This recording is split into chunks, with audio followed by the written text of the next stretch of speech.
नमस्कार दोस्तों, मैं भुवन भंडारी। इजी ट्रेडिंग टिप्स में आप सभी का हार्दिक स्वागत है। आज हम इस वीडियो में इकोनॉमिक कैलेंडर ट्रेडिंग स्ट्रैटेजी को समझेंगे कि इकोनॉमिक कैलेंडर पर जो न्यूज़ होते हैं उन न्यूज़ के टाइम पर कैसे ट्रेड करना चाहिए, ये लाइव ट्रेड करके सीखेंगे।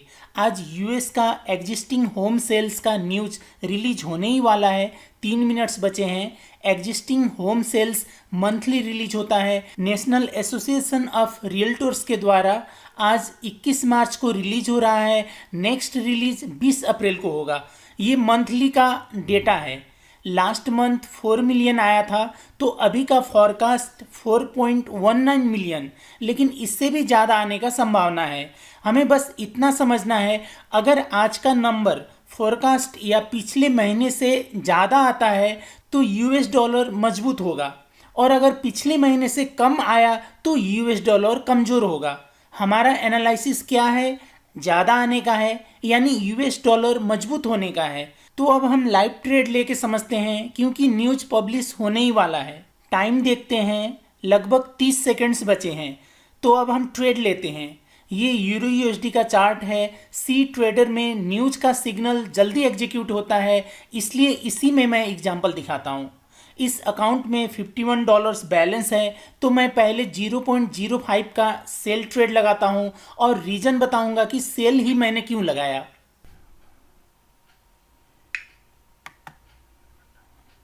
सेल ऑर्डर लग गया। पहले एसएल लगाना चाहिए। 1 मिनट का चार्ट है, इसलिए एसएल थोड़ा ऊपर रखना पड़ेगा, नहीं तो मार्केट एसएल पर पहुंचने से पहले ही एसएल हिट हो जाएगा, क्योंकि न्यूज़ के टाइम में स्प्रेड बढ़ जाता है। टीपी नहीं लगाऊंगा, 5 मिनट्स तक वेट करूंगा, क्योंकि डेटा कितना आता है वो देखना पड़ेगा। कभी कभी 1:20 तक का भी टारगेट मिल जाता है।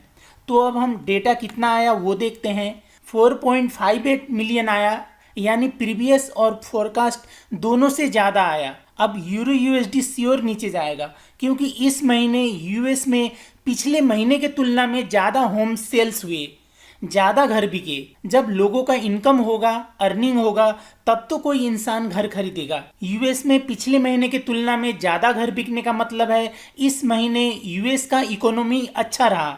इकोनॉमी अच्छा होने का मतलब है यूएस डॉलर स्ट्रॉन्ग होगा। अब यूएस डॉलर स्ट्रॉन्ग होने का मतलब हुआ यूरो यूएसडी नीचे जाएगा, क्योंकि यूरो यूएसडी में यूरो बेस करेंसी है और USD coat currency.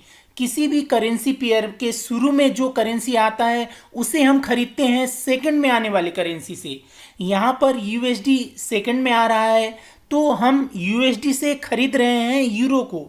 Euro USD नीचे जाने का मतलब है जितना डॉलर्स में पहले हमें यूरो मिल रहा था वो अब कम डॉलर्स में मिल रहा है। इसका मतलब यूएसडी स्ट्रांग हुआ। तो इस तरह से न्यूज़ के टाइम में ट्रेड किया जाता है। अब मार्केट यहाँ पर थोड़ा साइलेंट हो गया। अगर ये 1 मिनट का जो कैंडल है इसका हाई को ब्रेक करते ही मैं यहाँ एग्जीक्यूट करूँगा, निकल जाऊँगा।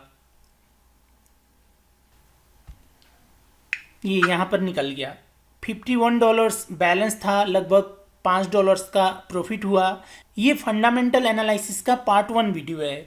पार्ट 2, पार्ट 3 बनाने के लिए अगर आप कमेंट्स करते हैं तो किन किन न्यूज़ पर हमें कैसे कैसे ट्रेड करना चाहिए वो एक एक करके वीडियो बनाते जाऊँगा। ये वीडियो देखने के लिए आपको बहुत बहुत धन्यवाद।